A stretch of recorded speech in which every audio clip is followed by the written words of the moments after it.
Hey, Moonshine Shua here. We're going to make a 100% all corn moonshine mash, but we're going to use 5 different types of corn on this one, man. Come on. So in this, we've got some yellow dent corn, we got some Amanda Palmer, some Hickory King, some Jimmy Red, and some Cherokee White Eagle, all up in this one mash. And we're using all these different heirloom corns because we're hoping it gives it a really unique flavor. And if you guys are looking for some of this heirloom corn, you can head over to philbillymoonshine.com. That's where we got most of this corn at. So after we dump pretty much the last one in, then we're going to go ahead and hit this with some boiling hot water. That boiling water is going to get those starches all gelatinized and turn this into one big pot of grits. This is going to be really thick, so we use a paddle to get into the edges, but we use a mud mixer on a drill to get it all incorporated.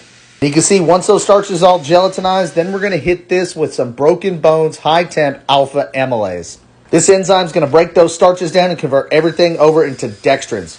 Going to hit it with the mud mixer and get all that stuff worked in. After all those starches are converted into dextrins, then we're going to hit this with some cooler water to start bringing that temperature down so we can actually pitch our yeast. When we get this mash temperature down below 90, we're going to put in some liquid glucoamylase, also by Broken Bones Distillery. We're using 2 different types of yeast on this. We're going to use some Red Star Distiller's Active Dry Yeast, and we're also going to hit this with a Quebec Ale yeast to give it some extra flavors. After we've got all of our yeast pitched in there, then we're going to pull out some yeast nutrient.